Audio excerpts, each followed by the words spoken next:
Hi golfers, Nick here from Nick Taylor Golf. It's Friday, so welcome to another lesson on golf tips. This week on golf tips is the final part of a three-part series on learning the stack and tilt golf swing. So if I make some swings here, I should be able to swing between these sticks, and that would be me keeping my arms, hands and club on the grid.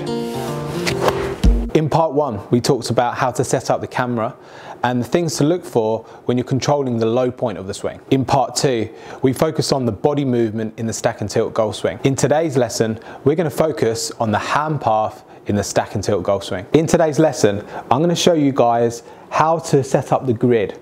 This is one of the biggest questions that gets asked to me, is how the grid works and how you set it up. So in today's lesson, I'm going to show you guys how you set up the grid. I'm going to show you how the grid should look like in the air using alignment sticks, and to help you guys practice at your range or at home. And finally, I'm going to share with you guys one of my favorite drills to help you control the hand path in the golf swing. So I just want to show you guys how the grid looks from my point of view. So you can see this center point here is where my left heel is. This represents my left shoulder. You can see the line here, this represents the club path. This inside one represents the hand path, and this one here represents the ball position. So you can see this ball here is placed behind my left shoulder. So at this point, this club should still be traveling out to the right as you hit the golf ball. So you can see the grid from this angle. Roughly these lines are positioned at 20 degrees to the target line. So now we're going to explain why these lines are at an angle and to help you guys stay on the grid. So the reason these lines are at an angle is to do with the angle of the golf club. Because this club's on an angle, the swing plane and the club is designed to be swung on an angle around the body. If the club was made completely vertical, the club and the hands would move up and down in a straight line, up and down the target line, and it'd be very difficult to then create power in the golf swing. But the club's made on an angle to the ground, so it's designed to swing around the body in a circle or an arc, as are the hands. So the hands and the club should move in around the body in the backswing and in the follow through. So there's many ways to create your grid. I like to have a visual, so this is why I use the T-claws and the bay here. But in some of the mats in the center here, we do have permanent pen mark, which helps line out these positions. And it's a really good way, I think, to help the golfers hit golf balls in the bay, because you can place the ball on the line and hit shots, and you have the line for your club head and you have the reference point there for your hands. The more times you can practice with this grid, the easier it is then to take that out onto the golf course. You may have seen some videos I've posted in the past, and I'll link some in the description below, on how to shape shots using the grid. Today we're just going to show you guys how to set it up, how to practice, and a really good drill to help improve your golf. On the edge of the mat here I have these Tour Striker plane station. You may have seen these before. Really good. You can position alignment sticks at certain angles. So I use these a lot in my lessons, and some of the guys that I work with online have sort of set up their own version of this. So today I'm really going to just show you guys how you can practice. Now for some of you, just using one of these would be good enough. Just having one on, just say, the outside if you're slicing, or on the inside here if you're overdrawing. But I'm going to put them on both sides. So what you'll notice here is that these sticks are at a slightly different angle. So I have the inside stick here, which kind of represents the angle of the shaft at 55 degrees. And I have this one, which kind of goes just below my right shoulder, measured at 60 degrees. So the idea is, in the backswing, I'm not swinging and hitting the stick. It's a really good way of actually training your backswing to try and run up the stick if you want to, and stop you from coming on the inside. This one here represents the elbow plane, so you see it's just above my right elbow here, and it's to help you golfers out there stop slicing and coming over the top. The position of these sticks are quite important. Like I've said to you, some of the guys that I work with online, you can just place one into the grass at a particular angle to help if you're swinging too much on the inside or coming over the top. It's also great for the follow through as well. So if I make some swings here, I should be able to swing between these sticks, and that would be me keeping my arms, hands and club on the grid. it's a really good way to practice just trying to groove your golf swing. We're going to take a look at my swing afterwards and show you guys on the video what checkpoints to look for, but this is a really good way of practicing. So one of my favorite ways to help you guys practice is using tees. Very simple drill. You place them under your arms. This helps keep those pressure points in the swing. If you saw part 2, we talked about the setup and having the shoulders slightly rounded. That's quite important, the setup. With these shoulders slightly rounded, it's very easy for me to keep my pressure points under my arm and to keep these tees there.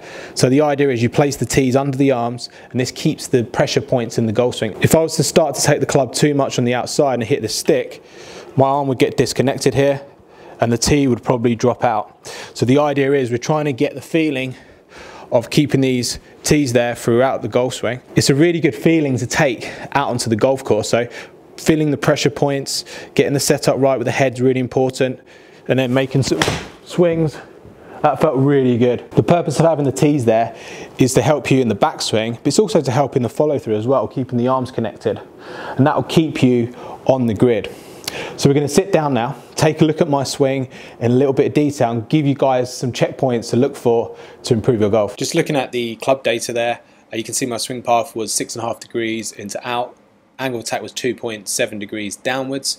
The club face was 3 degrees open. So open to the target line, but closed to the par. So on the screen here I have my grid. You can see my foot position. I explained this from the over top view on the camera. So for the purpose of this club data that we just saw there, let's just zoom in on this grid. So I'm going to use a line here to represent where my club path was going. So it was going around, let's say 7 degrees to the right was my club path. So my club face was 3 degrees, which is there. So you can see how that red line there, if you look closely, it's open to the black line, but it's actually closed to that yellow line. So that's where the draw comes from. That produces the ball flight that starts out to the right and draws back to the left, which is a push draw. To build the draw in at setup, you have the club face slightly open to the target line, but then slightly closed to the path. So that just gives you guys a little bit of idea of how the grid works and relationship between the club data. Let's take a look at my swing and show you some checkpoints to look for to help keep your swing on the grid. If you take a look at the screen, you can see the alignment sticks there explained in the video where they were and what angles they're at. But to measure the golf swing, I'm going to use the swing that I did in the video with the tees under my arms just to show you guys. So you have the line for the shaft, one through the top of the elbow. So you can see the numbers at the bottom there. These numbers correlate to the different positions of the swing. So setup is position 1. Position 2 is when the shaft is parallel on the backswing. You can see the club and the hands have pretty much traced that line there. And I explained in the video that if you wanted to practice this takeaway, you could practice running the club up the alignment stick. If you stood in line with it, you could just practice running up. Just a good way of practicing if you swing a little bit inside. And then you have the one on the outside giving you that reference to making sure that you keep swinging the club around your body. So that this stage here, the hands go through roughly where my belt is. Roughly when I get to position 3, when the left arm is parallel, the shaft's going through the lower part of my bicep there. Top of the backswing, you can see my arm hasn't lifted above my shoulders.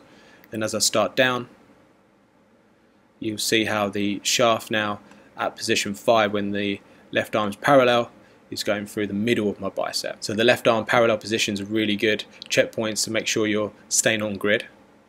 Then as we come down to downswing, see the club comes on the inside. We saw this was 6 degrees into out. We can see the ball starts to the right of the target line, roughly 3 degrees where the club face was, and just draw back slightly.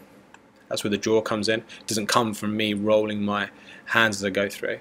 And then in the exit position, you can see my hands and the club are now staying on the grid. They're working between the alignment sticks and the finish now. And then as I go through, you'll see the club exits just below my left shoulder, and the hands exit there on the elbow plane in the finish. So you can see there in the backswing, hands and club working around my body, and then into the follow through as well. That's me keeping my hands and the club on the grid. So there you have it guys, some really good checkpoints for you to stay on grid, work on your hand path. Remember the tees under your arms for the drill. It's a really good drill. Combine that with the body movements from part 2 and that will really help you improve your golf. So golfers, hope you enjoyed the series on learning the stack and tilt golf swing. If you want to find out a little bit more about the stack and tilt golf swing, make sure you check out this playlist, and I'll see you again next week for another video on golf tips. The most